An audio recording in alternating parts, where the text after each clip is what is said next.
जय हिंद दोस्तों। भारत के एक वेसल के ऊपर मिसाइल या ड्रोन से हमला हो चुका है और वो जो शिप है वो डूब चुका है और हमारी मिनिस्ट्री ऑफ एक्सटर्नल अफेयर्स ने इसका खुलासा किया है और इस पे कड़ी निंदा जताई है। ये ओमान के कोस्ट के सामने हुआ है, ओमान के तट के पास हुआ है। ओमान का कोस्ट गार्ड ने रेस्क्यू किया है जो शिप के अंदर जो लोग थे। ये जो शिप है ये डूब चुका है, जी हां, कंप्लीटली। और ये उस टाइम पे होता है जब ईरान के फॉरेन मिनिस्टर अरगची दिल्ली में है इस समय ब्रिक्स के समिट के अंदर। और भारत और ईरान के बीच में जो रिलेशंस हैं इस समय ऐसे बताए जा रहे हैं, एटलीस्ट हमारी मिनिस्ट्री की तरफ से, कि सब कुछ ठीक है, स्टेबल है। लेकिन अगर स्टेबल है तो भारत के शिप के ऊपर हमला करके उसे डुबा क्यों दिया गया है यहां पे, और वो भी गल्फ ऑफ ओमान के सामने। ऐसा नहीं है कि ये स्ट्रेट ऑफ हॉर्मुज क्रॉस कर रहा था या कोई ऐसी चीज कर रहा था, ये शिप अंडरस्टैंडिंग नहीं था। अब ओमान के सामने ये किसने हमला किया है ये अभी तक मिनिस्ट्री ऑफ एक्सटर्नल अफेयर्स ने कंफर्म नहीं किया है, ये खुलासा नहीं किया है। इंडियन नेवी ओमान के पास, इंडियन नेवी के वॉरशिप्स ऑलरेडी वहां पे एस्कॉर्ट मिशंस प्रोवाइड कर रहे थे।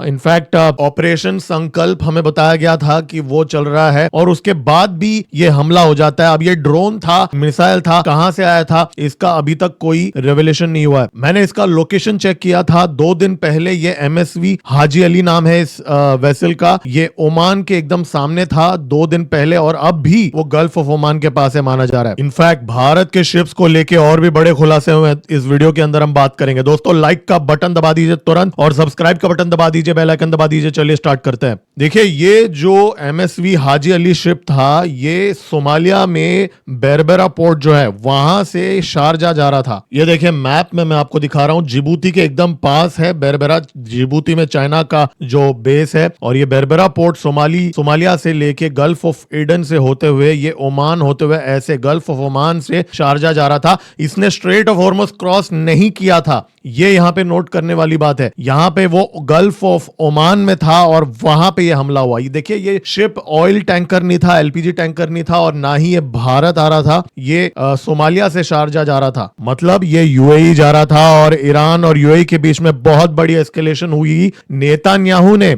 अपने ऑफिशियल हैंडल में, प्राइम मिनिस्टर ऑफ इजराइल के ऑफिशियल स्टेटमेंट में बोला कि वो ऑपरेशन रोरिंग लायन के दौरान UAE गए थे सीक्रेटली। नेतान्याहू का सीक्रेट ट्रिप हुआ बिना किसी को बताए और वो UAE के प्रेसिडेंट MBZ से भी मिले। ऐसा UAE के प्राइम मिनिस्टर, इजराइल के प्राइम मिनिस्टर के ऑफिशियल हैंडल से पोस्ट हुआ। और जैसे ही ये पोस्ट हुआ पूरे विश्व में हड़कंप मच चुकी थी कि ये क्या हो गया यहाँ पे। और तुरंत UAE के मिनिस्ट्री ऑफ फॉरेन अफेयर्स ने ये डिक्लेयर कर दिया कि जी ये रिपोर्ट गलत है।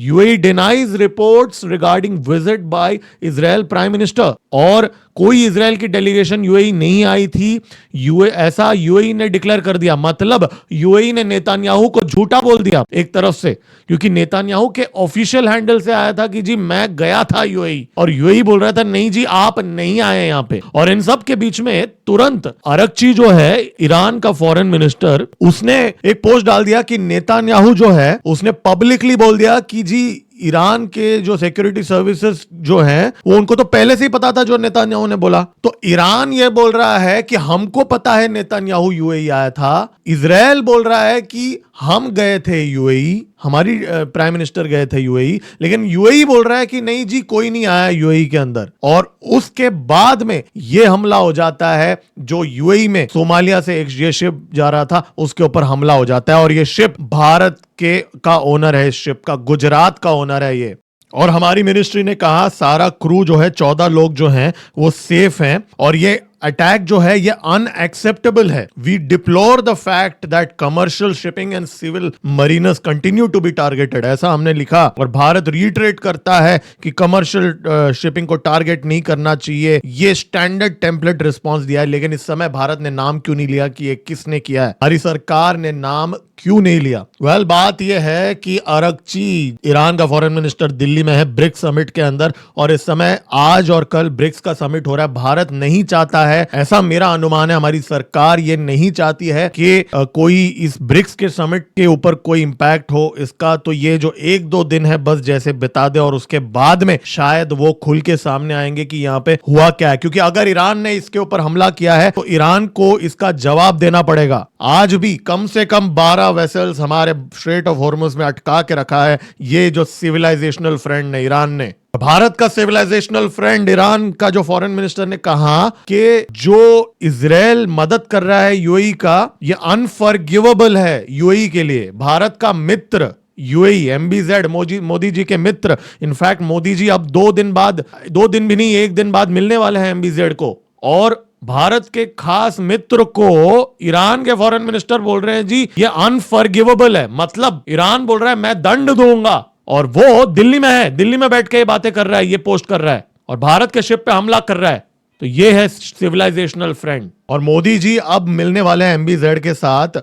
4.5 मिलियन भारत के ओरिजिन के लोग यूएई के अंदर रहते हैं। $3 बिलियन का एलएनजी का डील साइन किया भारत ने यूएई के साथ जनवरी के महीने में। और इतने क्रिटिकल जंक्चर के अंदर ईरान क्या मैसेज पहुंचा रहा है? क्या ये मैसेज भारत के लिए है? क्योंकि अटैक भारत के शिप के ऊपर हुआ, तो ये एक मैसेज है ईरान का भारत और यूएई के लिए कि अगर भारत यूएई का एक्सेस बनता है इजराइल के साथ तो ये चीज यहां पे रिश्ते खराब होंगे आईआरजीसी और भारत के बीच में। और ये जो अरगची है, ये क्या ये डिसीजन मेकर है इस समय?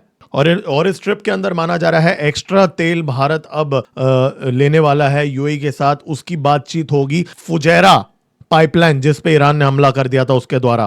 तो अगर फुजैरा भी सेफ नहीं है तो भारत, हमारी जो सरकार है वो क्या करेगी? क्या भारत को यहां पे कूदना पड़ेगा, हमारी नेवी को कूदना पड़ेगा हमारे देश के एनर्जी सिक्योरिटी के लिए यहां पे, अगर फुजैरा के ऊपर ईरान वापस हमला कर देता है? और क्या यहां पे ईरान को पूछा नहीं जाएगा कि आपको भारत के साथ रिलेशन रखना है कि नहीं रखना है? ये साफ साफ पूछा नहीं जाएगा इस समय, क्योंकि ईरान इस समय पाकिस्तान के वेसल्स को जाने दे रहा है। 2 कतर से एलएनजी टैंकर्स गए थे, हमने इस चैनल में पहले भी डिस्कस किया हुआ था पिछले 2 दिन के अंदर। तो अगर ये पाकिस्तान के साथ ईरान अगर ऐसा बर्ताव कर रहा है और भारत के एनर्जी सिक्योरिटी का अगर वो हिट कर रहा है, तो क्या हमारी सरकार को यहां पे कुछ एक्शन लेना चाहिए कि नहीं लेना चाहिए? और इन सब के बीच में पाकिस्तान ने रीजनल एनवॉयस कॉन्फ्रेंस डिक्लेयर कर दिया है आज। अब ये जो कॉन्फ्रेंस है 4 दिन तक चलेगा। आज रात के डेली शो के अंदर हम विस्तार में बात करेंगे इसके इम्प्लीकेशंस। अब इस कॉन्फ्रेंस के अंदर जो पाकिस्तान के एनवॉयज है जो उन्होंने पूरे विश्व में भेज के रखा है, उनको यहाँ पे इस समय इस्लामाबाद के अंदर बुलाया गया है। जी हाँ, एक इस समय यूएस ईरान के कॉन्फ्लिक्ट को कैसे मैनेज करना है। तो यहाँ पे कुछ बड़े शिफ्ट्स हो रहे हैं, बहुत तेजी से यहाँ पे शिफ्ट्स हो रहे हैं, और इसका जो इम्प्लीकेशन है भारत को होगा। और भारत सिर्फ हाथ पे, हमारी जो सरकार है वो सिर्फ हाथ पे हाथ रख के यहाँ पे नहीं बैठ सकता ज्यादा दिन तक। ठीक है, छाबार पोर्ट में हमने इन्वेस्ट किया था, हमने भी सपने देखे थे, हर बार हर चीज नहीं वर्कआउट होता, लाइफ में आगे बढ़ना चाहिए, और वो एक लॉन्ग टर्म इनिशिएटिव था ईरान के साथ।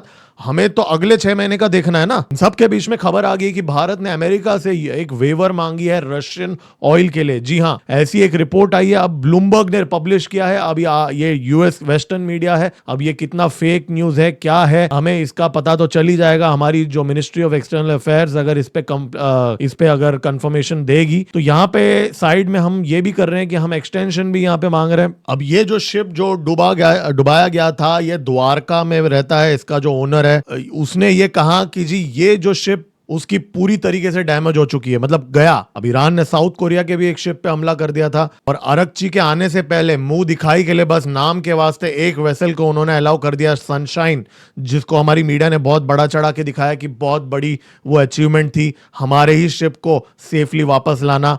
जो 13 शिप्स थे उसमें से 12 तो अभी भी है ना। तो दोस्तों इसको हम ट्रैक करते रहेंगे। सब्सक्राइब का बटन दबा दीजिए और बेल आइकन दबा दीजिए। तुरंत मिलता हूं अगले वीडियो में, क्योंकि कुछ और चीजों के बारे में बात करना है मुझे। भारत और पाकिस्तान के बीच में इस समय ये अमन की आशा कहां से उग गई, उसके ऊपर भी हम बात करेंगे अगले वीडियो के अंदर। मिलते हैं अगले वीडियो में। दोस्तों लाइक का बटन दबा दीजिए, सब्सक्राइब का बटन दबा दीजिए।